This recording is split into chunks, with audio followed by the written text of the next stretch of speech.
Bonsoir à tous, bienvenue dans Buonasera Calcio. Ce lundi soir, après une journée de championnat absolument extraordinaire dans tous les championnats européens, les grands championnats européens. Voilà, merci à tous ceux qui sont déjà présents sur Twitch en direct. Merci d'être là, on va pouvoir discuter pendant un certain temps. On va dire à peu près 30 à 45 minutes. Voilà, ce soir, j'ai décidé de parler de 3 grands championnats, en l'occurrence l'Espagne, l'Italie et l'Angleterre. Alors, ça va pas se limiter à ça, bien entendu, vous connaissez Buonasera Calcio, il y a toujours des digressions, et c'est avec grand plaisir que j'aborderai tous les sujets que vous voulez. Ce week-end, il pleuvait, en tous les cas là où j'habite. Et donc ça a été un très grand week-end de foot pour moi. Donc voilà, j'ai regardé beaucoup de matchs, plein de choses en même temps, des fois beaucoup de matchs en même temps. Donc voilà, donc je vais pouvoir vraiment discuter de plein de choses avec vous. Voilà. Ce que je vous propose, c'est qu'on commence quand même par l'Angleterre.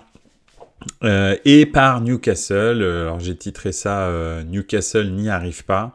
Effectivement, pourquoi ? Parce que c'est le deuxième gros d'Angleterre que Newcastle rencontre après Manchester City, et c'est la deuxième fois que Newcastle perd.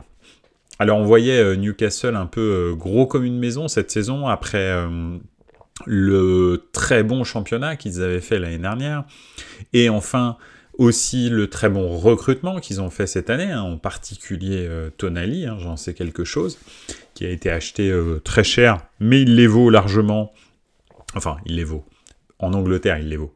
Mais il les vaut largement, en tous les cas, sur le terrain. Il rend vraiment directement dès le premier match, parce que le premier match, il a marqué. Là, encore hier, il a fait un super match. Et effectivement, on se pensait que Newcastle allait être bien mieux classé que ça, parce que là, si on regarde, pour l'instant, Newcastle a été est quand même classé. Alors attendez, on va regarder, mais ça doit pas être terrible, si je ne m'abuse, vu les résultats récents qu'ils ont eus.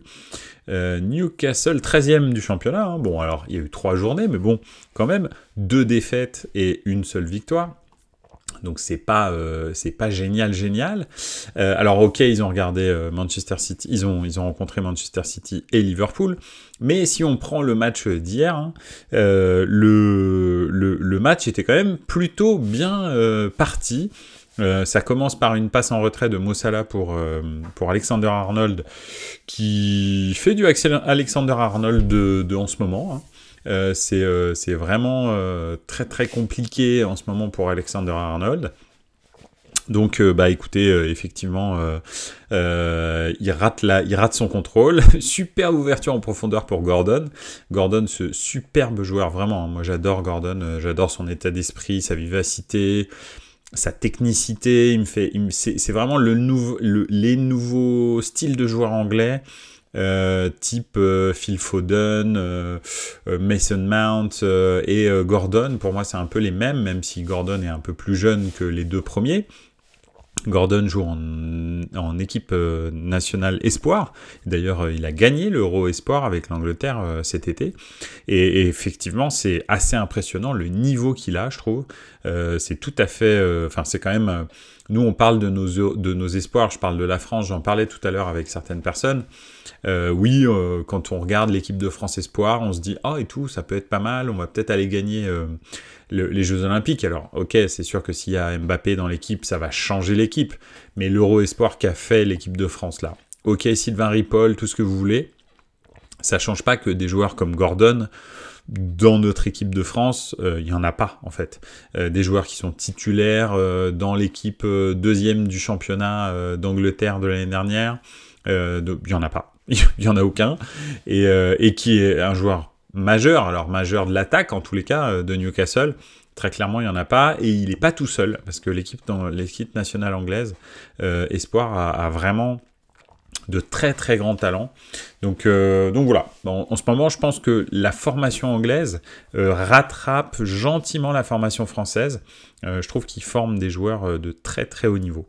Donc voilà, c'est en tous les cas mon avis. personnel. Alors, hop là. Donc, oui, effectivement, Newcastle qui marque très tôt dans le match. Et puis, finalement, très peu de temps ensuite, après, hein, vous l'avez vu peut-être ou pas, mais il y a cette action de Van Dijk, ou plus exactement, devrais-je dire, son frère, parce que Virgil van Dijk, depuis sa blessure au ligament croisé, je continue à le dire, mais n'est plus du tout le défenseur dominant qu'il était. Et là, son intervention maladroite sur Alexander Isak fait en sorte que c'est carton rouge et c'est mérité, parce que même s'il essaye d'attraper le ballon, en fait, ce qu'il attrape en premier, c'est la cheville de Isak. Il lui met une balayette de l'espace, et après, derrière, il vient contester le fait qu'il prenne un carton rouge direct. Non, en fait, t'es dernier défenseur, tu mets une balayette à ton attaquant, qui partait, parce que là, Alexander Isak, il allait juste lui faire un petit coucou et ensuite marquer un but. Donc, voilà. Après, si on prend rétrospectivement, finalement, l'action de Virgil van Dijk a été salvatrice pour Liverpool, parce que je pense qu'à 2-0, il revenait pas. C'est sûr. Bref, il se fait expulser. À ce moment-là, Jürgen Klopp se demandait s'il allait pas sortir Alexander Arnold. Donc c'est ça qui est drôle. Finalement, il fait rentrer un défenseur central pour remplacer Van Dijk, mais ce même défenseur central était en train de s'échauffer pour remplacer Alexander Arnold. Donc vous voyez un peu l'ironie du sort. Bref, finalement, c'est Luis Diaz qui s'en va et qui sort, alors que tout le monde attend Gakpo, en fait, parce que Luis Diaz est quand même celui qui est le plus, on va dire, décisif, je pense. Et puis le match continue comme ça. Pipovic, bonjour, comment ça va? Ça fait plaisir de t'avoir dans les commentaires. D'ailleurs, en parlant de sélection nationale, j'aimerais bien savoir ton avis, si c'est une bonne chose, Spalletti pour la nationale, et si Mancini est pas un enfoiré d'être parti comme ça. Alors effectivement,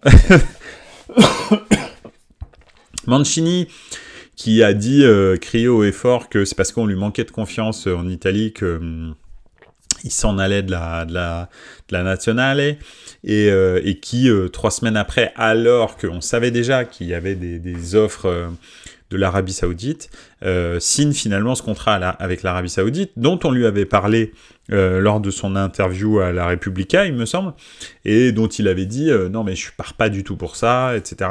Ça change pas qu'il prend quand même 30 millions d'euros par saison, il me semble, sur 3 ans, un truc dans le genre, où j'ai pas bien compris, c'est 10 millions par an, mais je crois que c'est 30 millions par an.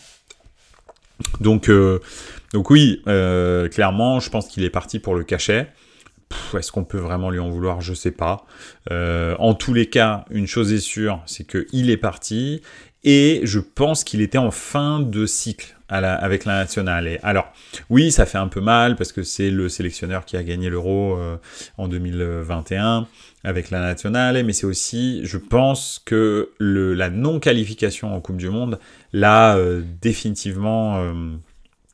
je sais pas, j'ai l'impression que derrière, en fait, c'était un Mancini fantôme qui était sur le banc de l'Italie. Donc, finalement, c'est pas mal. Après, Spalletti, c'est clairement un super fond de jeu. Le problème, c'est que le jeu de Spalletti va pas se mettre en place comme ça. Et j'ai l'impression que c'est peut-être un petit peu court pour la Coupe du Monde, pour l'Euro, 2024. Donc, on va voir les premiers matchs de qualification, mais bon, avec 3 entraînements, peut-être 3, parce que finalement les matchs là de qualification, c'est au mois de septembre, les premiers.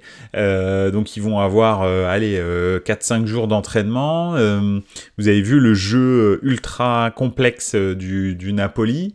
Ça va être très compliqué de le mettre en place en national. Après, c'est un super technicien, mais c'est aussi quelqu'un qui a un caractère de cochon, Spalletti, n'en déplaise aux cochons.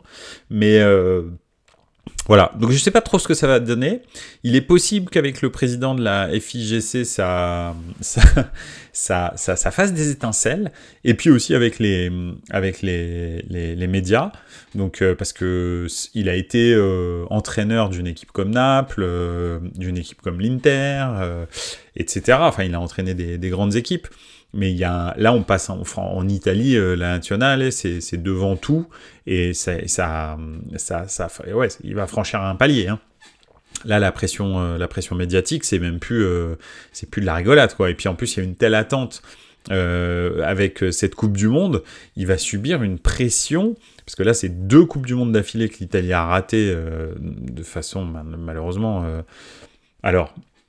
Logique, la première est rocambolesque la deuxième, parce que je pense encore que l'Italie aurait jamais dû se retrouver en barrage et aurait dû gagner tranquillement sa qualification lors des poules de qualif. Je sais pas ce qui s'est passé, mais bon, voilà, enfin si, je sais ce qui s'est passé, énormément de manque de réussite lors des matchs de qualif. Donc oui, voilà, je pense que c'est une bonne idée pour la nationale, mais je me projetterai plus vers 2026 que vers 2024. Et j'ai bien peur que ce soit un petit peu court pour 2024. En revanche, je pense que oui, d'ici, espérons 10 mois, ce serait bien, pour que l'Italie puisse défendre son titre, déjà soit qualifiée, et ensuite puisse défendre son titre à l'Euro.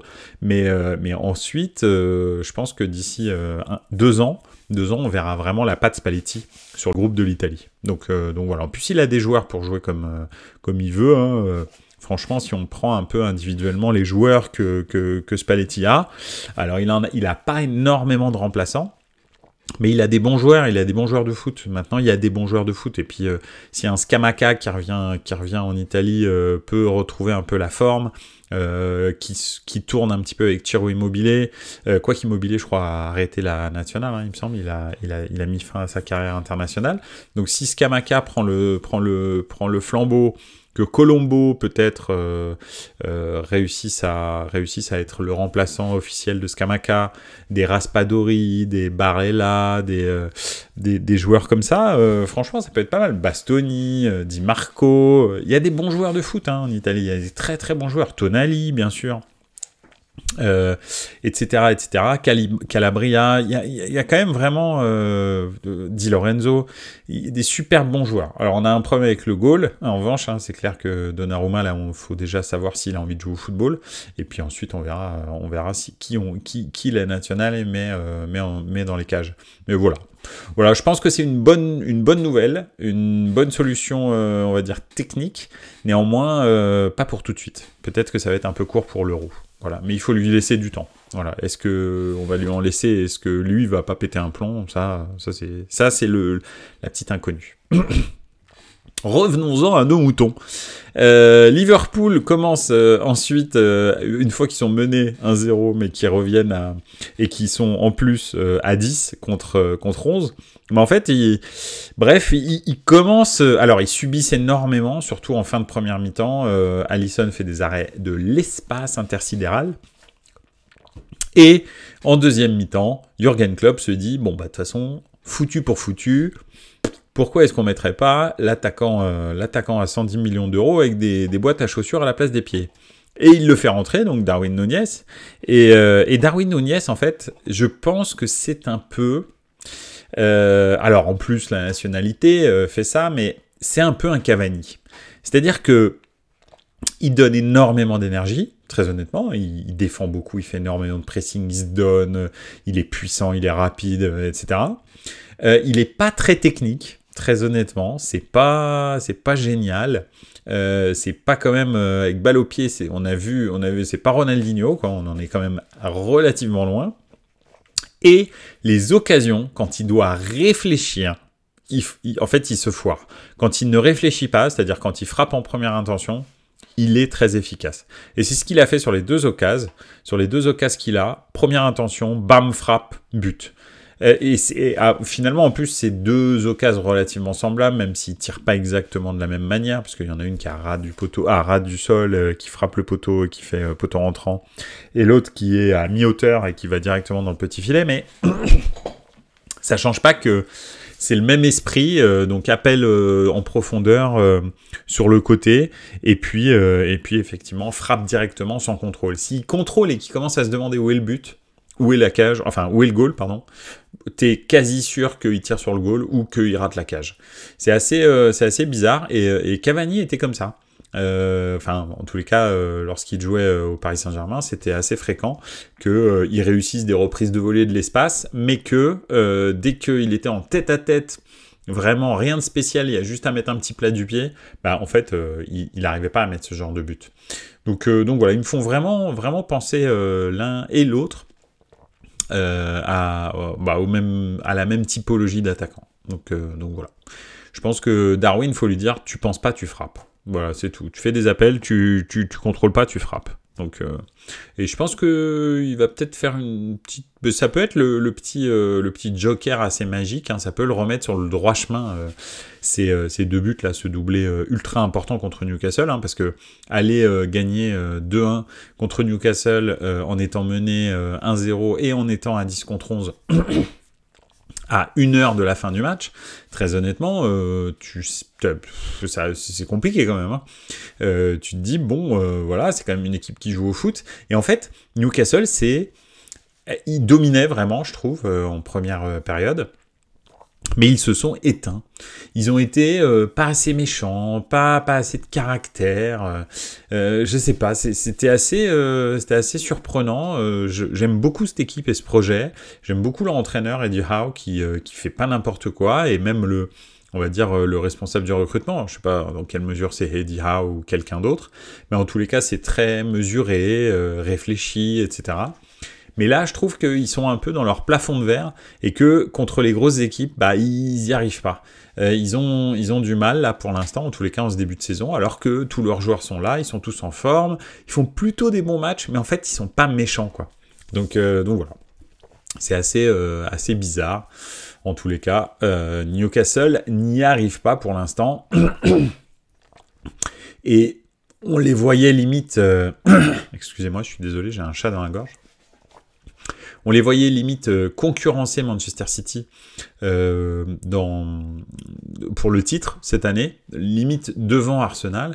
En fait, ça m'a l'air d'être mal barré parce que pour l'instant, Manchester City caracole en tête. Alors, c'est pas maîtrisé avec tous les absents qu'ils ont, hein, les Kevin De Bruyne, Bernardo Silva qui est revenu quand même, mais et puis les départs qu'ils ont eus, hein, parce que c'est vrai que leur banc s'est affaibli, on va dire, pendant l'intersaison. Mais c'est vrai que ils ont quand même réussi à engranger 3 victoires en 3 matchs, et c'est la seule équipe d'Angleterre qui a réussi à faire ça, ce qui fait que Newcastle a déjà 6 points de retard sur Manchester City. 6 points de retard sur Manchester City, c'est beaucoup. Hein. C'est beaucoup au bout de 3 matchs. Donc tu te dis, ok, alors ils ont rencontré 2 cadors du championnat, mais maintenant, ils ont vraiment pas intérêt à se rater. Hein. C'est clair que c'est toujours moins grave de perdre 3 points contre un cador que contre une petite équipe. Pourquoi ? Parce que contre une petite équipe, quand tu perds 3 points, tu te dis non seulement je perds 3 points contre une équipe normalement qui est à ma portée, mais en plus, j'ai pas encore rencontré le cador. Donc, il est très possible que j'en perde 6. Donc voilà, là, ok, il a perdu contre Liverpool et contre Manchester City, des défaites qui sont pas infamantes, on va dire, hein, quand même, 1-0 et 2-1. Donc voilà, c'est juste le scénario contre Liverpool qui est un petit peu contrariant, mais c'est quand même pas non plus super encourageant pour la compétitivité de Newcastle. Voilà, c'est ce que je voulais dire. Pourtant une belle équipe sur le papier, mais il manque un petit truc. Tu vois, Isaac, Almiron devant, c'est bien, et Gordon, c'est bien, mais c'est pas top niveau. Au milieu du terrain, Joe Ellington, c'est un déménageur. Tonali, je trouve, c'est top niveau vraiment. Et puis le troisième, c'est qui déjà ? Je ne sais plus. Attendez, je vais aller voir. Mais c'est quand même c'est pas, en fait, c'est un beau projet, Mais pour aller chercher la première ligue, ça va peut-être être un petit peu léger, quoi. Voilà, Guimarães. Guimarães, Tonali, Joelinton, oui, effectivement, Guimarães, je sais pas pourquoi j'y pense pas. C'est un très bon milieu de terrain, hein. Mais ouais, je suis pas non plus. Il manque un petit truc. Alors, c'est vrai que en face, Liverpool, Endo, McAllister, Szoboszlai, c'est pareil, hein, c'est un milieu de terrain qui est encore, on va dire, comment? C'est des tests qu'on fait, quoi. Hein. Je pense que c'est ok. Endo, les trois viennent d'être achetés, hein. Donc c'est un peu normal aussi qu'ils aient pas d'automatisme. Gakpo dans l'axe, voilà. Salah, je suis aussi peu convaincu. Donc je sais pas. En tous les cas, c'est assez voilà. C'est deux équipes qui étaient pas au top, qui sont pas au top, hein, d'ailleurs, parce que même dans les classements, on le voit. Hein. Liverpool, a fait 2 victoires, un match nul. Enfin, ils ont commencé par un match nul et ensuite ils ont fait 2 victoires. Mais c'est des victoires bizarres. Même leur victoire un petit peu de la semaine dernière, qui était une grosse victoire. Hein, je crois qu'ils ont gagné 4-1. Mais c'est une victoire poussive en fait. En vrai, elle ne raconte pas du tout l'histoire du match. Donc voilà. Pipovic qui nous dit Newcastle, ils ont un peu déçu, mais ils ont des phases de jeu très intéressantes, absolument. Et Tottenham, ils sont plutôt bien, ils me surprennent. Oui, moi aussi. Alors, c'est vrai que pour l'instant, Tottenham a rencontré Manchester United, un Manchester United qui est un peu, on va dire, souffretant. donc voilà. Mais en tous les cas, c'est vrai que, et c'est ce que je disais la semaine dernière, pas la semaine dernière, si, la semaine dernière, absolument, la semaine dernière, c'est que on dirait que l'absence d'Harry Kane fait en sorte que le jeu est plus respecté. Parce que quand vous avez une énorme star comme ça, vous avez tendance à jouer sur lui par défaut, même si le jeu n'est pas forcément dans la bonne direction. Et en l'occurrence, là, maintenant, c'est parti. Et surtout, ils ont un joueur extraordinaire. Hein, on en parlait aussi, effectivement, la semaine dernière. C'est James Maddison. Maddison qui était... Moi, je l'ai toujours trouvé ultra bon à Leicester. Je l'ai déjà dit. Et là, il continue. Et puis, là, il est encore marqué contre Bournemouth. Donc voilà, vraiment super équipe de Tottenham. Maintenant, je pense aussi que ça va être un petit peu léger. Donc voilà. Après, ils ont la chance que Chelsea et puis donc effectivement Newcastle, Manchester United dans une certaine mesure, même si Manchester gagne 3-2 finalement, mais en étant mené 2-0 après la 4e minute, c'est encore aussi très poussif. Effectivement, ils ont la chance, Tottenham, que ces deux équipes passent un petit peu à travers pour l'instant. Donc ça peut leur laisser une place sur le podium. On ne sait jamais. Enfin, sur le podium, comme dirait Luis Fernandez, sur le podium des 4. Mais non, dans les 4 premiers. Voilà. Sur le podium peut-être, mais en tous les cas dans les 4 premiers. Voilà un petit peu pour l'Angleterre. En tous les cas, un match super intéressant. Vraiment, c'était vraiment cool, vraiment. On va passer à l'Italie avec effectivement ce soir l'Inter joue, donc tous les matchs des gros ne sont pas terminés, mais il me semble, hein, oui c'est ça, absolument. Inter qui gagne d'ailleurs 2-0 à Cagliari à la 38e minute avec un but de Lautaro Martinez, l'inévitable bien sûr, et Dumfries. L'Inter va rejoindre gentiment le Milan en tête de la Serie A, mais je voulais revenir un petit peu sur le Milan New Look, New Look de Cardinal, de Redbird Capital, qui j'avais fait une émission spéciale, la nouvelle stratégie du Milan de Redbird durant l'été, je ne sais pas si vous vous souvenez, et effectivement c'est assez, comment dirais-je, impressionnant comment les nouveaux joueurs du Milan se sont intégrés rapidement au jeu que Pioli leur a demandé, surtout qu'en plus l'équipe générale du Milan depuis 3 ans jouait en 4-2-3-1 et que Pioli est passé en 4-3-3, donc non seulement il fallait intégrer des nouveaux joueurs, mais en plus il fallait habituer les joueurs existants qui sont nombreux, hein, parce que donc il y a encore 60% des joueurs qui sont de l'ancienne équipe, à jouer tout d'un coup en 4-3-3, un équilibre qui est complètement différent, et une animation offensive aussi qui est complètement différente. Mais c'est surtout Alors encore l'animation offensive, ça n'a pas forcément changé, quoique malheureusement Leao part de moins loin et il fait moins de différence, je trouve, justement parce qu'il a moins ce champ devant lui qu'il avait dans le 4-2-3-1, parce que très souvent il devait descendre pour combler l'appel d'air des deux milieux, et derrière ça lui laissait énormément de champ pour faire ce qu'il sait faire le mieux, c'est-à-dire créer des différences balle au pied.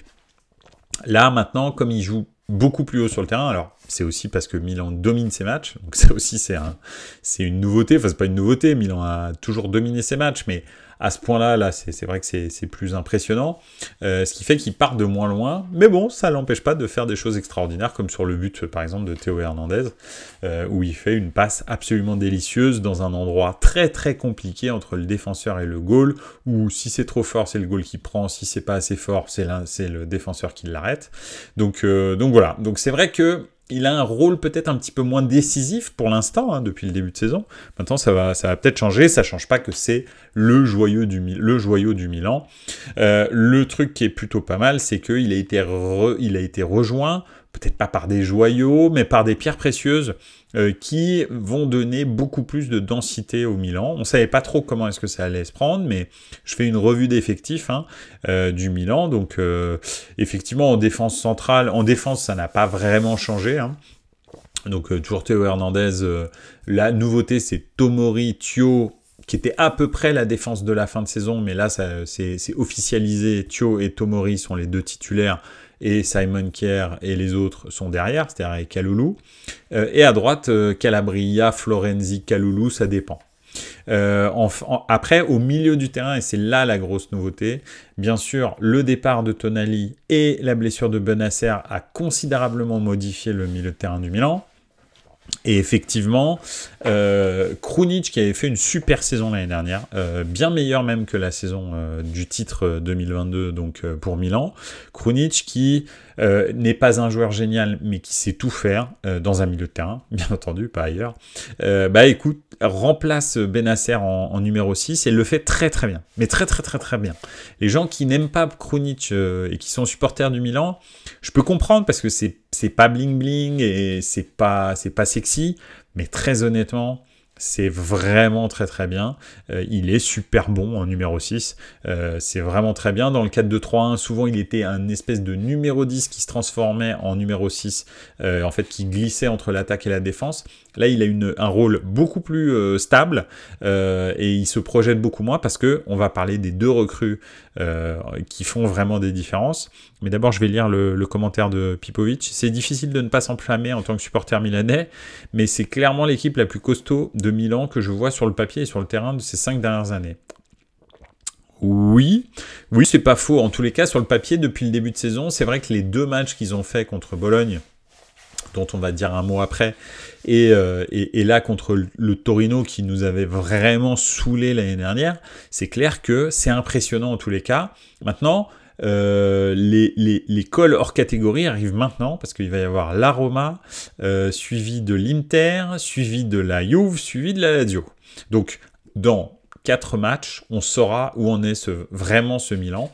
Mais je suis tout à fait d'accord, c'est très enthousiasmant. Depuis les 11 fantastiques, j'ai pas été aussi hypé avec un mercato, mais c'est ce que je disais cet été. Les 11 fantastiques, donc c'était en 2016-2017, lors du rachat du Milan par Yong Hongli, le chinois. C'était 11 recrues absolument sur le papier super génial, avec en tête de gondole Bonucci, des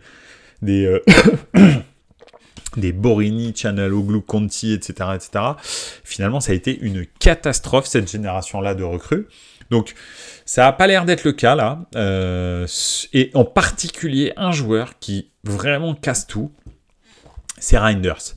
Reinders a des prestations qui sont hors normes au milieu du terrain, surtout pour une vraie première fois en Serie A.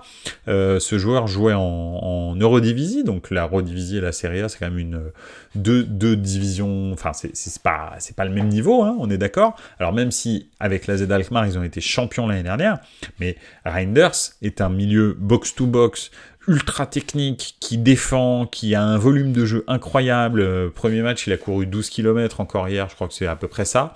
C'est vraiment un joueur hallucinant et une qualité technique de passe, mais vraiment génial. Alors c'est pas non plus Ronaldinho, mais c'est un vrai très très bon milieu de terrain, comme on en voit très très peu dans les équipes européennes. Donc c'est un vrai milieu de terrain de très haut niveau, accompagné de Loftus-Cheek, qui donne, franchement, fait des super matchs avec Milan, comme prévu.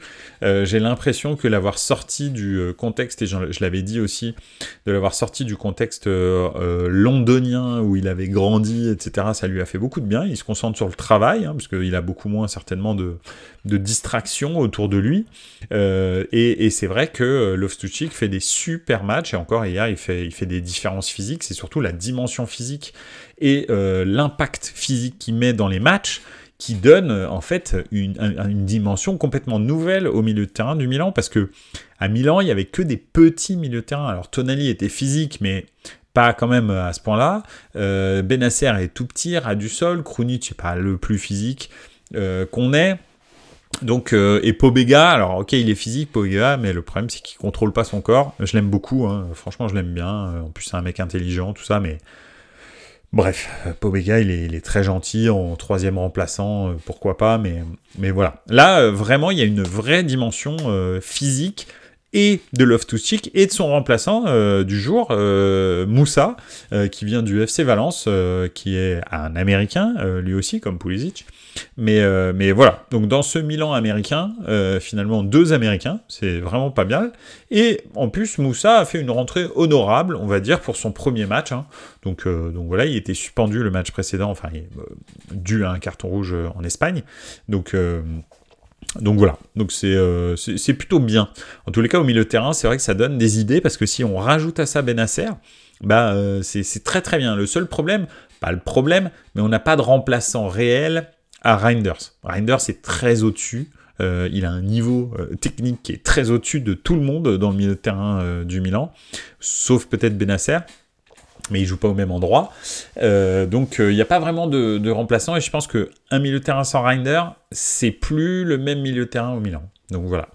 Puis ensuite devant, en fait, effectivement, on a doublé quasi tous les postes. Donc on attend, effectivement, comme le dit Pipovici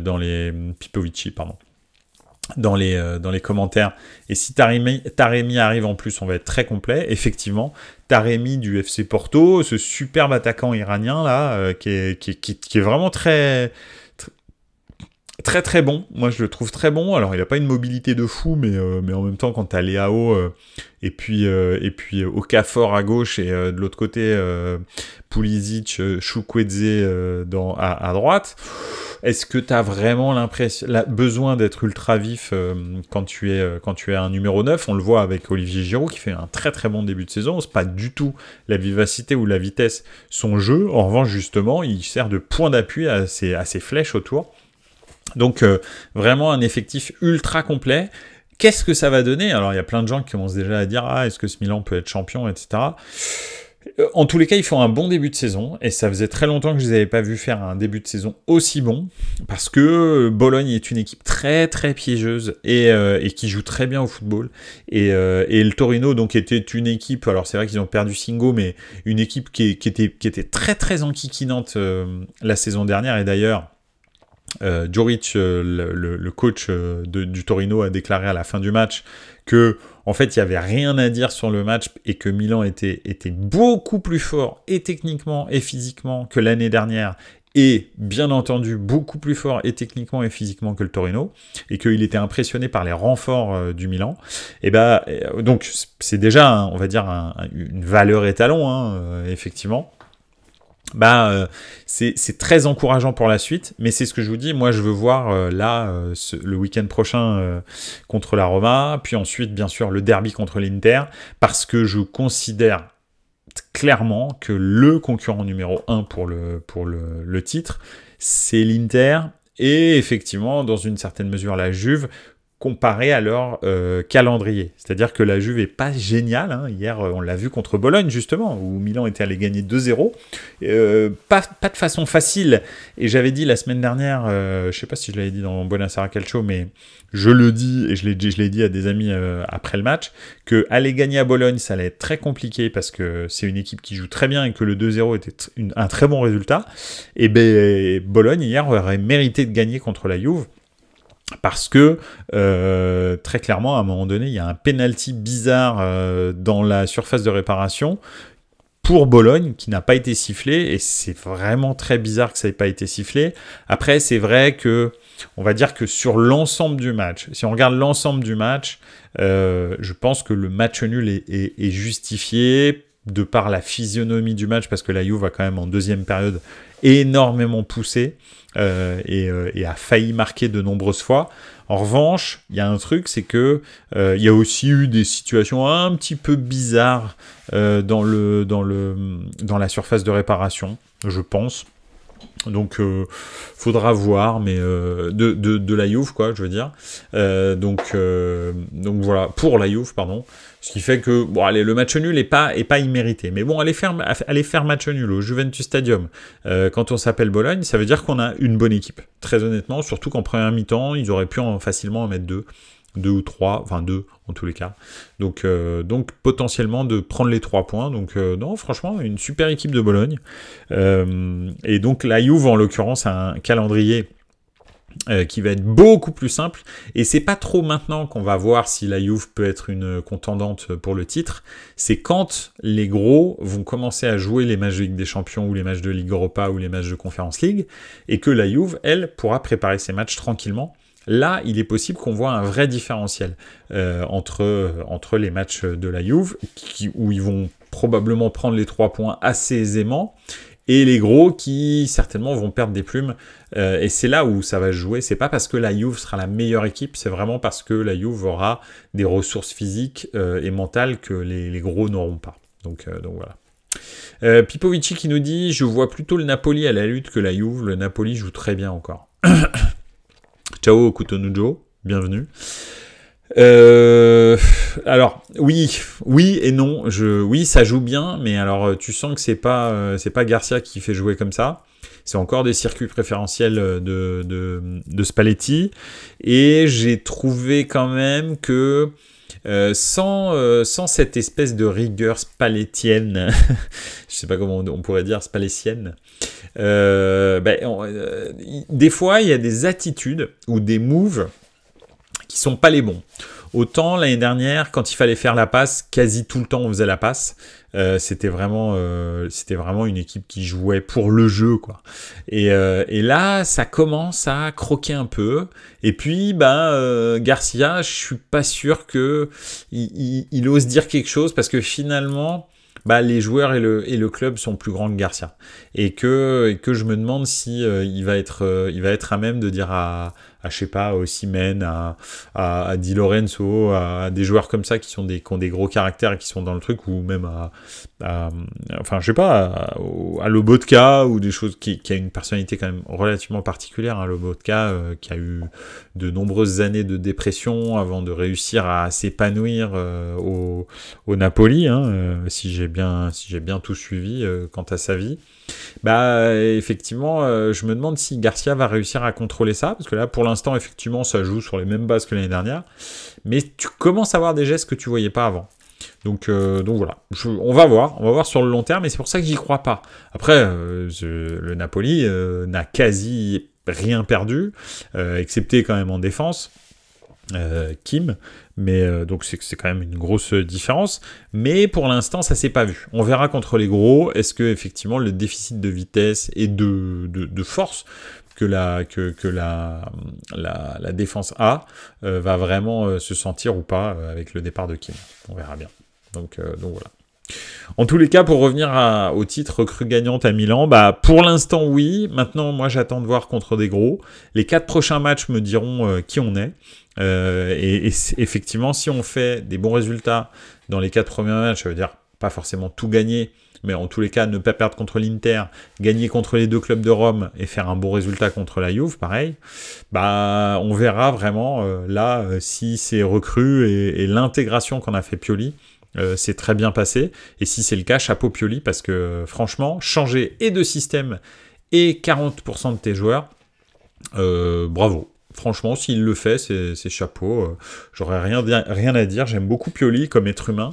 L'année dernière, j'avais l'impression qu'il montrait un petit peu ses limites tactiques. Après, en même temps, quand tu regardes l'effectif de cette année et l'effectif de l'année dernière, c'est le jour et la nuit, quoi. On n'entend plus parler de Messias ou Salemackers. On n'entend plus parler de joueurs comme ça, où quand tu jouais à gauche, quand à gauche, Léao était pas là, c'était Origi, quoi, tu vois. Donc ça fait flipper, quoi.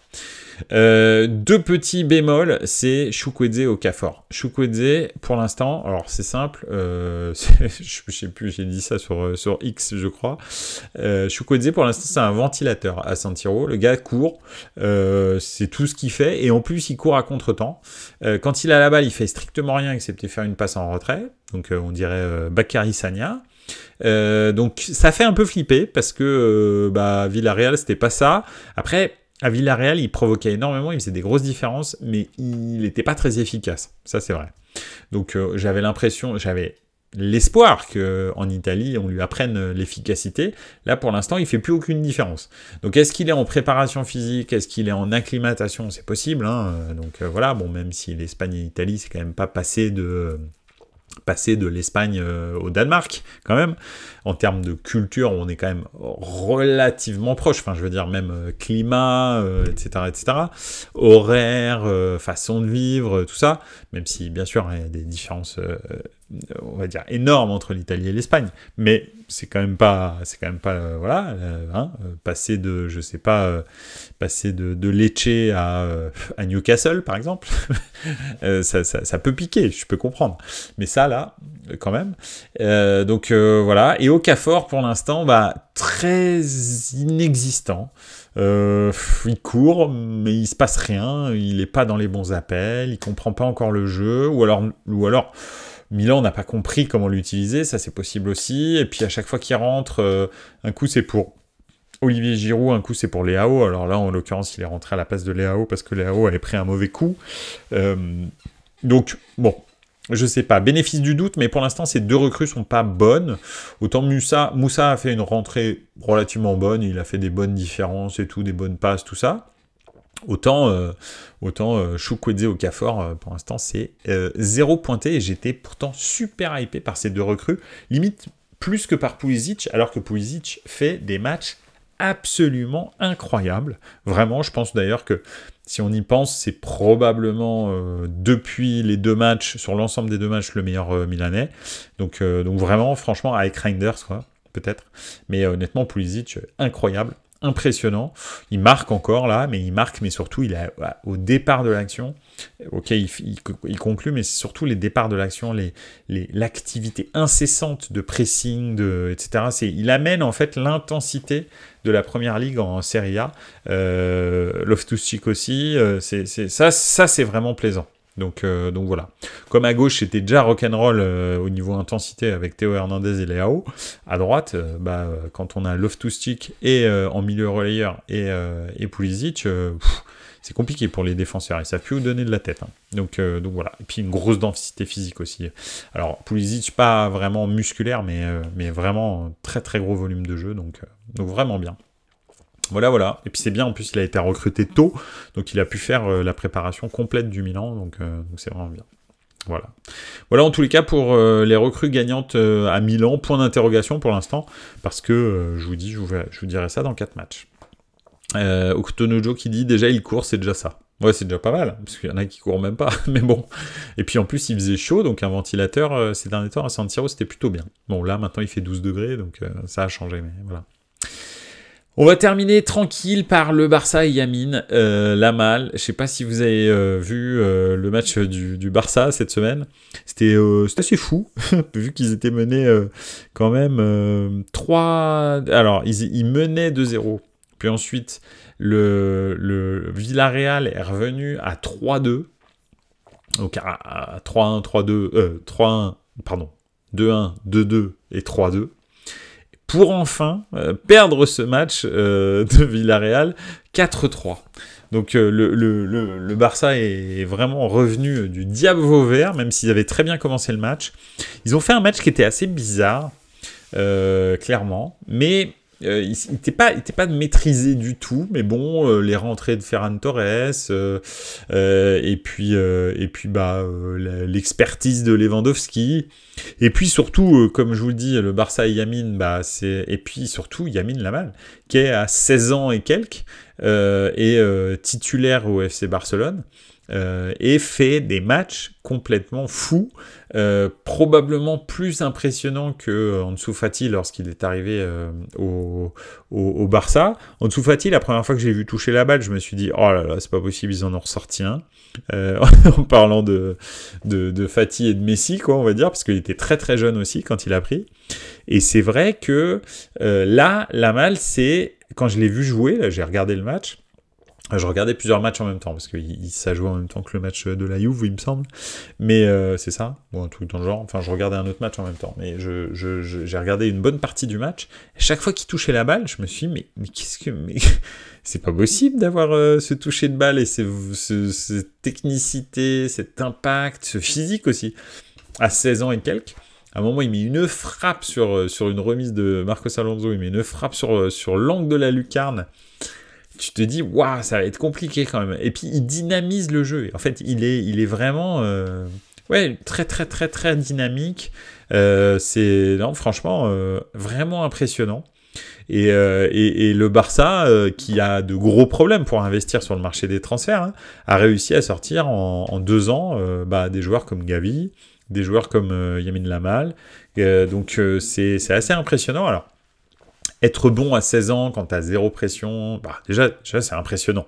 Mais c'est une toute autre histoire de devenir un grand joueur. C'est pas parce que, d'ailleurs on voit Ansu Fati qui joue dans la même équipe et qui n'est plus que l'ombre de lui-même, à cause d'une blessure assez moche au ménisque. Mais effectivement, il est encore sur un appareil dentaire. Absolument, t'as raison, Cotonou Joe, c'est tout à fait vrai, il a encore son appareil dentaire.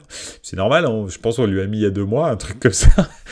Donc avant, il n'avait pas terminé sa croissance des dents, donc voilà.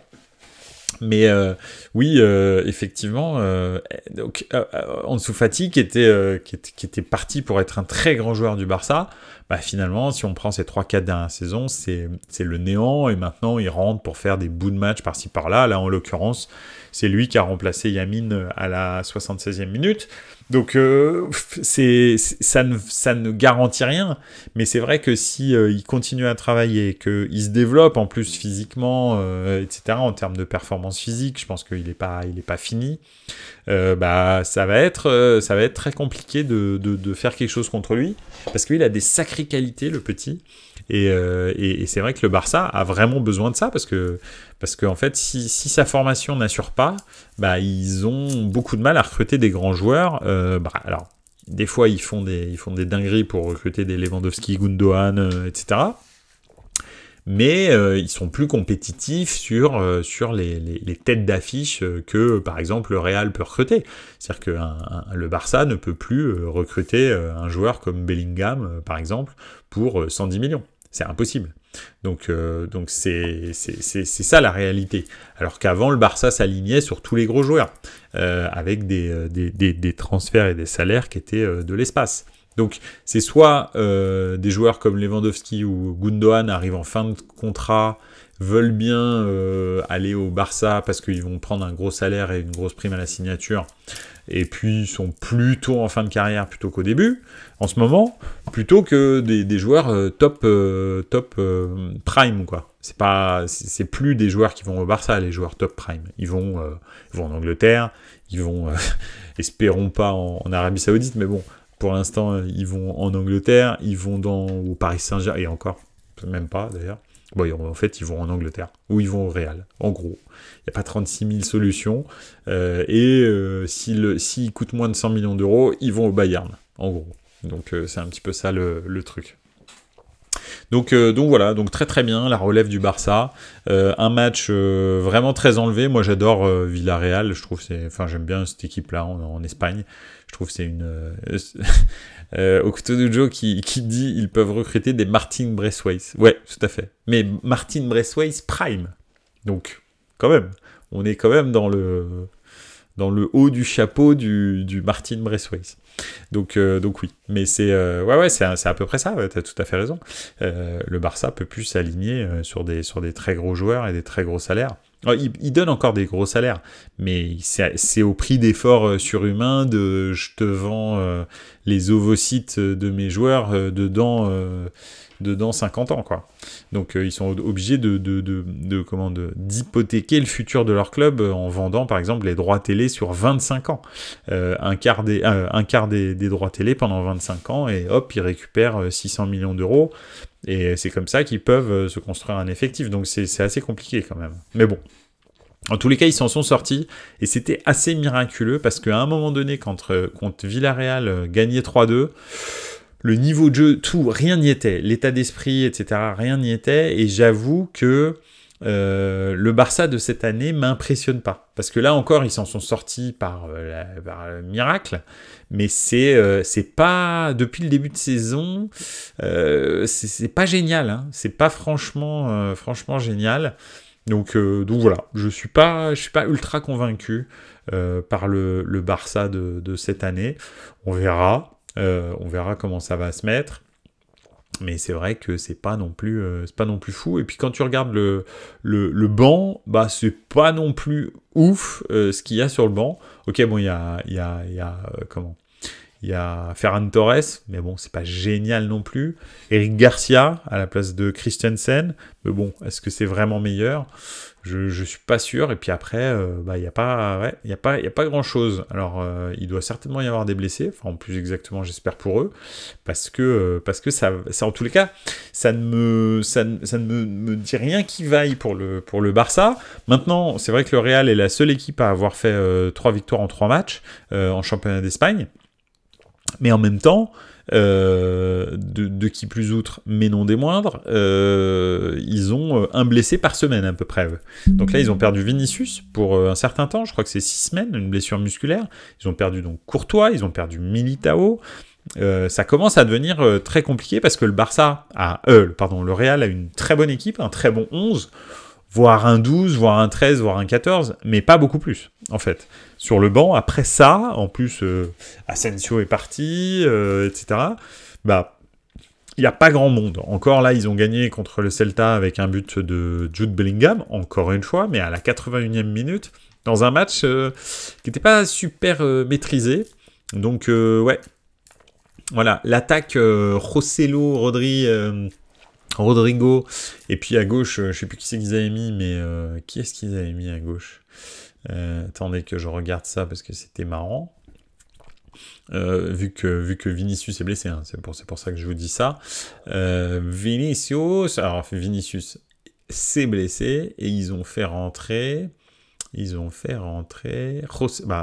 Alors Joselu, donc il jouait même pas en fait. Ah oui, d'accord, ok. Il a mis une attaque Vinicius Rodrigo et il a fait rentrer Joselu à la place de Vinicius. Donc après ils ont basculé avec un espèce de 4-3-2-1 quoi, avec Jude Bellingham et Rodrigo derrière Joselu. C'était pas génial. Avec Camavinga qui a fait en revanche un très bon match lui, vraiment. Tchouaméni vraiment pas bon. Luka Modric est rentré à la 73e d'ailleurs pour le remplacer. Valverde plutôt consistant. Et puis voilà, c'était pas effectivement, Camavinga qui se fait remplacer par Kroos, et c'est un peu lui qui débloque le jeu Kroos en fait quand il rentre. Il essaye de faire tourner Ancelotti, je pense, mais j'ai pas l'impression que ça marche vraiment. Donc voilà. Okutonujo qui revient sur le Barça. Ils ont hypothéqué la Sagrada Familia aussi, je crois. Peut-être, c'est possible. Faudrait voir. Et enfin, les victoires du Real, c'est très poussif. Sans Bellingham, ils auraient fait des nuls. Effectivement, c'est vrai. C'est vrai que Bellingham, pour l'instant, lui, il justifie bien son transfert. Mais bon, c'est pas génial. Et ben en même temps, ils ont quand même beaucoup de blessés. Et puis Ancelotti, oui, donc a décidé de faire tourner ses vieux entre Camavinga, Tchouaméni, Kroos et Modric. Il essaye de pas mettre Kroos et Modric à chaque match. Donc, pour les faire durer toute la saison, hein, il a tout à fait raison. Mais le problème, c'est que quand ils sont pas là, c'est pas terrible. Et en particulier Tchouaméni. Tchouaméni, honnêtement, moi, je suis pas convaincu là. Pourtant, sa première saison était super bonne hein, quand il gagne la Ligue des Champions. Mais voilà. Carlos en Vinicius, il va ressortir le sapin 4-3-1-2 du Grand Milan avec Bellingham en 10. Ouais, pourquoi pas. Ouais, ça peut être... c'est à peu près ça qu'il a fait, hein, quand il a fait rentrer Rossellou, il a fait un espèce de sapin de Noël en 4-3-2-1. Donc voilà, je pense qu'il va... Ouais, je sais pas exactement comment ça va se mettre, mais il est très possible que effectivement notre cher Carletto reparte sur ses bases solides du Milan des années 2000. C'est très possible. Enfin voilà, en tous les cas, le Barça, Lamine Yamal, si vous ne l'avez pas vu jouer encore, s'il vous plaît, allez le voir, parce que c'est vraiment cool. C'est vraiment très très sympa de le voir jouer, c'est frais, et puis c'est hallucinant, quoi, il a 16 ans. Donc franchement, très très bon joueur, et il se prend, mais alors, zéro la tête. Hein. Il joue au foot. Il joue au foot. Et c'est très agréable à voir. Donc voilà. Vous connaissez mon amour du Barça, hein. Je suis pas vraiment un super fan de ce club, mais ça change pas que quand ils font des choses bien, je le dis avec plaisir. Et là, Lamine, il est vraiment réjouissant à regarder. Donc voilà. Voilà, écoutez, ça a été un plaisir encore de passer tout ce temps avec vous. On a passé 55 minutes ensemble. C'est bien, il y avait plein de trucs à dire. J'espère que ça vous a plu. En tous les cas, moi, ça m'a fait plaisir que vous participiez dans les commentaires. Merci à ceux qui étaient là, Okutonujo, Pipovici. Revenez quand vous voulez. Et puis n'oubliez pas, bien sûr, vous pouvez retrouver Buonasera Calcio sur la chaîne YouTube de Buonasera Calcio, qui est le plus gros média de Buonasera Calcio, plus gros ou le moins petit, je sais pas, faut voir. Et puis bien sûr toutes les plateformes de streaming, Apple Podcast, Spotify, Deezer, etc., Google Podcast, toutes les plateformes, on est dessus aussi, bien sûr. Et n'hésitez pas, encore une fois, à me contacter sur X et sur Instagram pour qu'on aborde certains sujets dans Buonasera Calcio ou qu'on discute foot, tout simplement. Voilà. En tous les cas, merci encore, merci de votre soutien et c'est toujours un plaisir d'être avec vous. À jeudi, pourquoi ? Parce que jeudi, il y a les barrages de la Ligue des Champions, retour, dont 2 matchs palpitants, Glasgow Rangers, PSV Eindhoven et le deuxième, je ne l'ai plus, mais il était très très bien. Ah oui, Galatasaray contre Molde. Donc 2 matchs qui vont être vraiment palpitants et j'ai hâte d'en parler avec vous. En attendant, n'oubliez pas, ciao les gars, ciao ciao.